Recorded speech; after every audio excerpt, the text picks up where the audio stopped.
the wedding a little bit because he doesn't know, according to the girl, she's not comfortable with his level of understanding of Islam, and she has asked him to start, going through a little bit of training, and he's agreed to do that for the space of 2 or 3 months until he can start learning to pray properly and do different things properly, and now they will be getting married this coming weekend.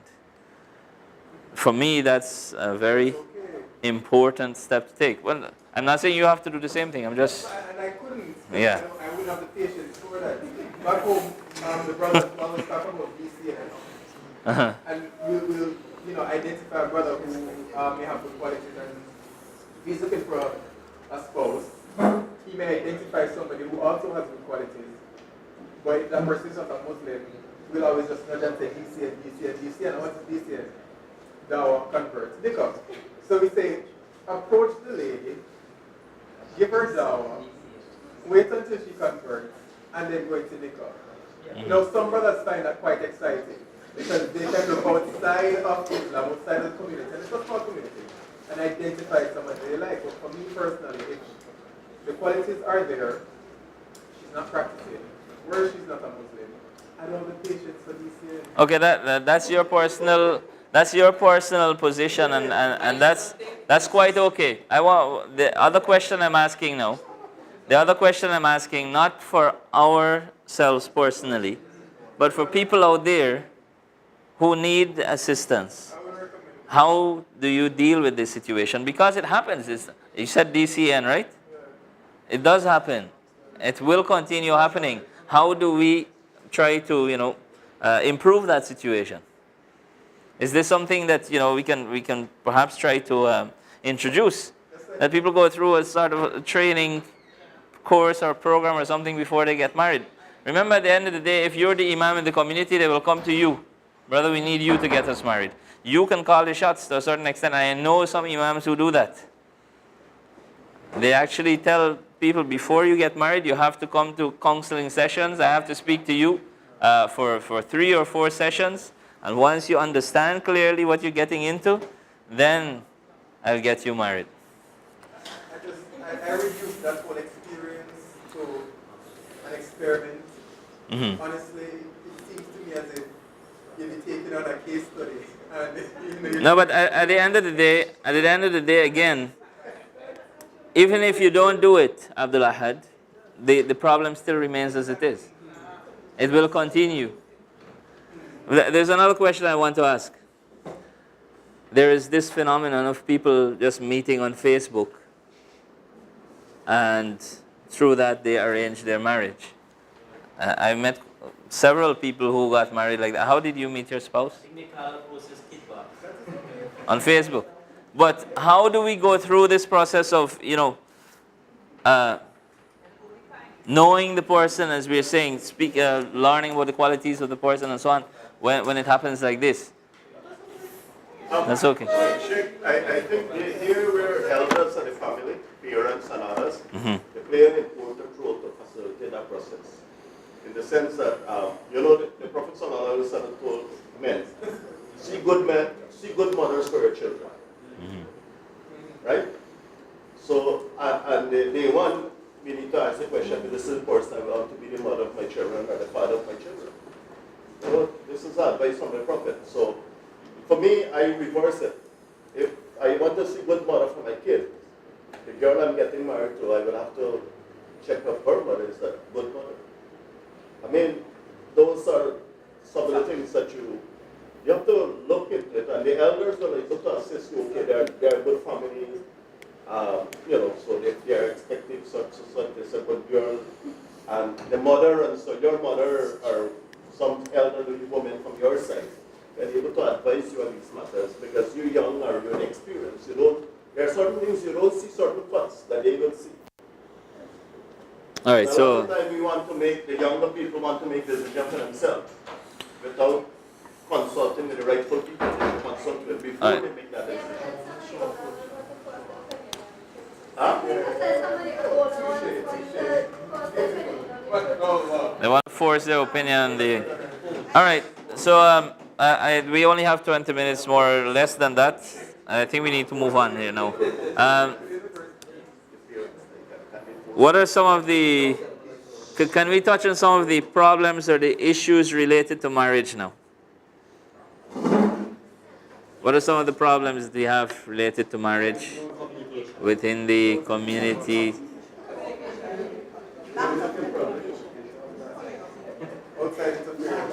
I heard polygamy, lack of communication. Uh-huh. In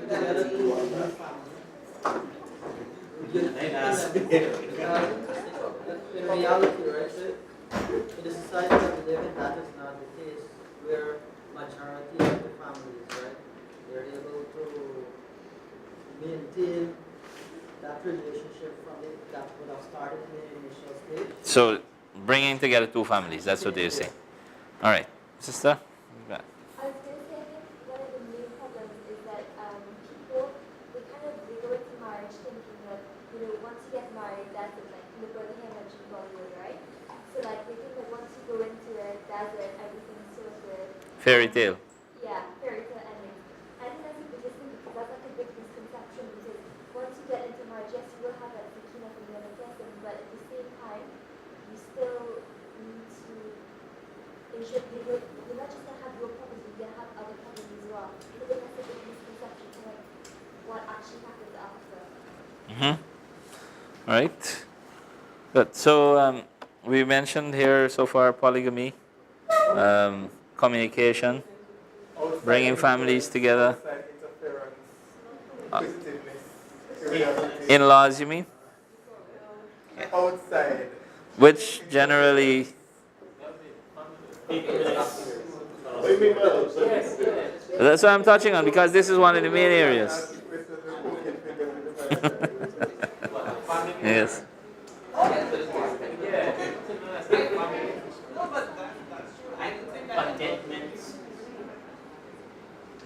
Lack of contentment. What about infidelity? Our brother mentioned something yesterday, and I think that was, it raised some awareness in me because he was speaking about the fact that the brothers took their wives home to their mothers, and it doesn't leave room for a wife to become, have that position in her Have her household. space and her independence. So I think that is the biggest. Hence when Abdul Ahad mentioned outside interference, I asked in-laws. Yeah. And Ahmed spoke about bringing two families together, which also includes, it's connected to that, right? So we have some of these points that have been mentioned. Can we address a few of them for a few minutes? There is also abuse. Abuse is a problem. Spousal abuse as a whole. From both sides, right? Yeah. Divorce. Divorce is very. There's a very high rate of divorce in the society out there. Another issue is if there is a misunderstanding between maybe one spouse and the parent of the other, right? Yeah. How? In-laws. Yeah, that's one. But maybe from the other spouse's point of view, how does he deal with the man? All right. So when we address that issue, inshallah, we will come to that. Which one should we deal with now? First one to deal with, the most burning one. I would like to hear you speak about abuse. Abuse. No. I will wrap up. Okay. So, I would like to hear. yes. All right. Polygamy. I know this is a burning one, and people usually, they mention this. The sisters will always have this as number one on their list. Polygamy. Yes. So, is this? I don't know to what extent it's widespread in Trinidad and the other islands. It's not so very widespread in Guyana. Traction here, I think. But first of all, to put things into perspective, is this something bad? And how exactly do we deal with it? Right? Because it's very important that we touch on this, because it's a sensitive topic. But Allah subhanahu wa ta'ala has made it permissible in the Quran. But then it is abused. All right? And a lot of negatives can come out of it as well. All right? If it is not dealt with or approached as it should be. So yes.